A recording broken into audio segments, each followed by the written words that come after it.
अस्सलाम वालेकुम। वालेकुम अस्सलाम। ओ आमिर कहाँ बैठते तू? हाँ बता क्या दे रहा तेरे को भी थोड़ी बहुत देर चुपने में ठहरता क्या कह रहा तो टाइम टाटा है करते रहो। बैठते टाटा क्या करता? देर देर से प्यास सी लग रही है, लगता है वो पानी गला देता। ओ पानी मारो तारा रखे थे रुक के खुद नहीं पी सकता क्या तू 24 घंटे तू घंटे में खड़ा। बैठते मेरा मैं तो हिम्मत होती मैं तुझे नहीं कहता। तुम कहीं नहीं मारेंगे तुम तो मुझे मार के मरोगे। अरे बुढ़ी ने बैठी तेरे धरो लेन दे सकती तेरे माथ में लागो।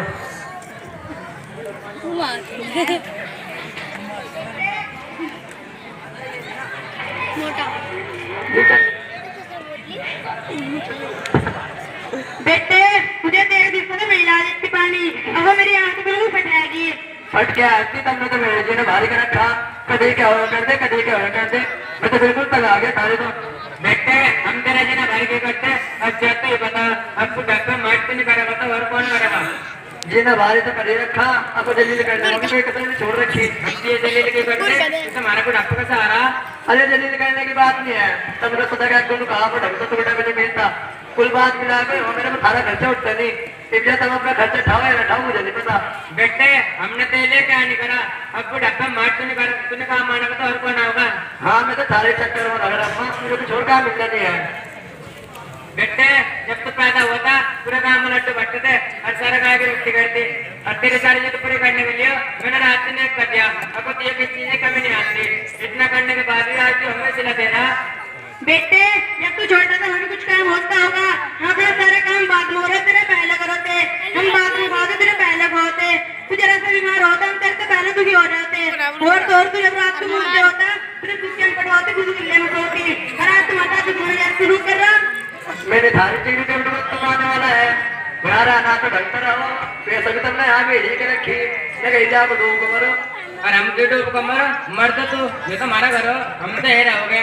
अच्छा इतनी हिम्मत है थारी तब तो डेरी सर को पा करके भाई आमिर क्या हुआ किधर रे? तेरे ऐसे ना थोड़ी बहुत शर्म भी ना रही ये तो मत तेरे धक्के मुक्के दे रहा।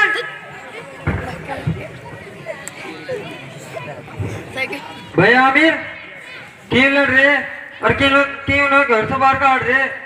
कहाँ जा आगे तेने बड़ा सुना और बात तो बता क्या हुई थारे में? बात क्या आती इन बुढ़े बुढ़े को नाक में तुमको रखा कदे क्या उन करते कदे क्या उन करते मुझे किसी काम को छोड़ रखा। अब तो ये बताया ना घर तो मैं तो और क्या करूं? तो आमिर ये तो तेरे माँ बाप होते न रोज रोज दुखी करने को भी खड़े हो। दुखी करने क्या बात हो देख बैठा को क्या तो ढंग ठा रखी ये तुमको जा नहीं कुत्तो जा ये सब नहीं है जो किसी का हमारे को इला को बिठा दे बैठक की भी कोड़ी बना के फेंक रखी। जब मेरे पर चलन जाता तो तू ये बता मैं क्या करूं? मैं देख भी नहीं कर सकता जब मुझे सहारा दे दे मैं आपको बाहर आ जाऊं। सच्चा सरी मत तो ये बता 24 घंटे नहीं के जरा खड़ा रहूंगा मुझे कुछ और काम मिलना नहीं है बस कुल बात मिला कर हो गया इनके साथ काम चलने का ही नहीं। भाई आमिर मैंने तो बिल्कुल याद कर दी और काम तुझे चलाना ही पड़ेगा। उन्होंने तो जिंदगी संवारने के चक्कर में अपनी सारी जिंदगी खपा दी और तुझे याद भी होगा जब तुझे पुलिस पकड़ कर ले गई थी तो इन्होंने रात दिनों एक कर दी और जब तक तू घर नहीं आया ये चैन की नींद की सोए। मैं बिल्कुल नहीं तेरे माँ बाप ने बताने से मना करी थी तो छुड़ाने में जो पैसे लगे थे पता है कहाँ से तेरी माँ ने अपने साइड ठेकरी भेज दी थी जब यहाँ पे छुड़ा था। मेरी तरफ तो कहीं जाकर डूब को भरो अब एक छुटाने के बाद इन्होंने सबके माँ बाप करो अपनी औलाद के हटो इन्होंने कौन सा जुना कर दिया। माँ बाप तो करो लेकिन कुछ औलाद को करना चाहिए तारीफ की बात नहीं। अरे माँ बाप तो मारो भी अरे उनकी जिंदगी मत करो अल्लाह ने उनके दिल का मोहब्बत देने दे रखा है तेरे तो भी किसी चीज की कमी नहीं है। भाई आमिर लतीफ से कह रहा मैं भी अपने माँ बाप को बहुत दुखी करूँगा मखा टुकड़ों का सब कहते मोहल्ले में भी कोई बिठाने को तैयार नहीं होता। एक फेर में मुजफ्फरनगर के मदरसे के जलसे में गया था वहाँ मौलवी साहब ने बताया था जो कोई अपने माँ बाप को दुखी करोगा आगे चलकर उसकी औलाद भी सब दुखी करोगी। भाई आमिर मैंने तो उसी दिन तो तौबा कर ली थी जब तो ये अल्लाह करो हमारे घर की सारी दिक्कत खत्म होगी। हाँ रिश्ते में मौलवी साहब की बहुत कदर करूँ अगर मैं भी नहीं गलती कर दोगे जिम इनके लक्षण ऐसे भाई आमिर मौलवी साहब किसी गलती नहीं करने के वो तो जो हक की बात है उसे बताओगे। जब तब इतने सारे तो चलो उनके झगड़ों में तंबी में यही गलती का हट रहे उनके साथ साथ हार गए आप खुल जाएगी चलो करेंगे जल्दी चलो सलाम अलैकुम साहब। वालेकुम अस्सलाम व रहमतुल्लाहि व बरकातुहू। क्या बात हो गई आप सभी हजरात के साथ? खीरे भी तो खराब ही थी अभी तो थार दो रहा है। ऐसा क्या हो गया? आमिर अपने माँ बाप को घर से निकालने पर तुला पड़ा और हम तो इसे समझाओ जाकर थक गए। तुम इसे कुछ समझाओ जाकर देख लो इसीलिए थार दौरे ले पाए। अगर आप हजरात की ख्वाहिश है तो मैं आप हजरात के सामने कुरान और हदीस की रोशनी में वालिदैन के हुकूक पर रोशनी डालना चाहता हूँ। अल्लाह तबारक व तआला से दुआ कीजिए कि अल्लाह ताला मुझे सही बात कहने और उस पर हम सबको अमल करने की तौफीक अता फरमाए। आमीन।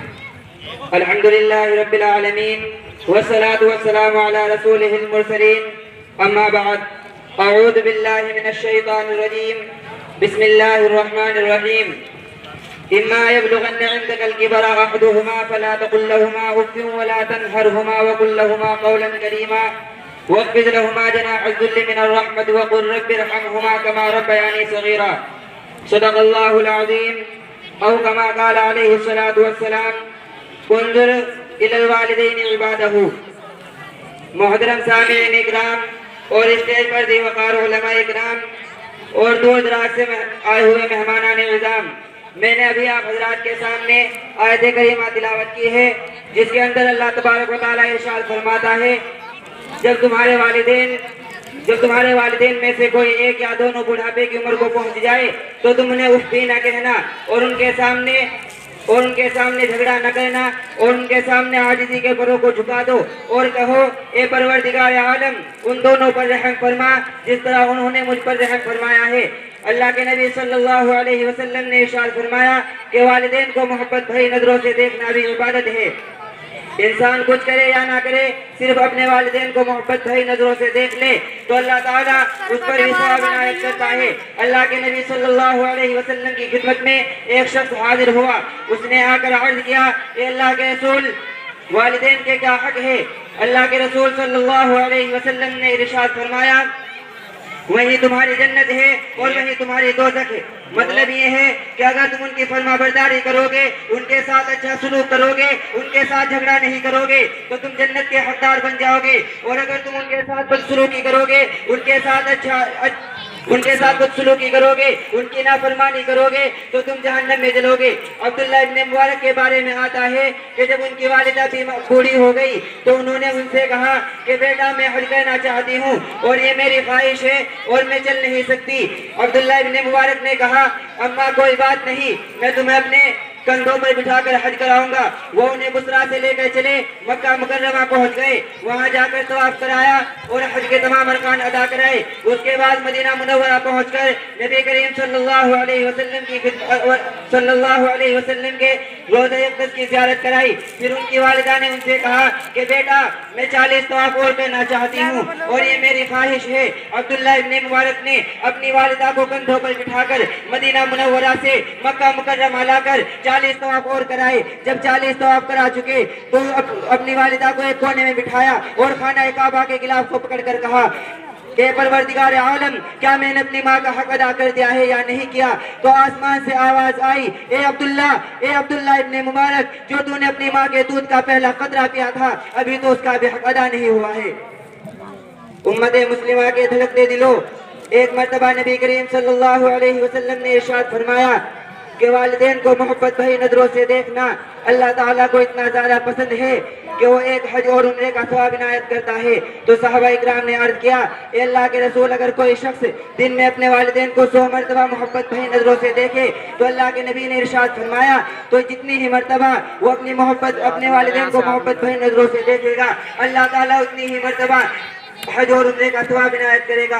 और हमारा हाल ये है कि हम अपने वालिदैन को परेशान करते हैं, उनको दुख पहुंचाते हैं, उनके सामने जुबान दराजी करते हैं। बाल घरानों के अंदर तो यहाँ तक के देखा गया है कि अपने बूढ़े वालिदैन को धक्के देकर घर से बाहर निकाल देते हैं।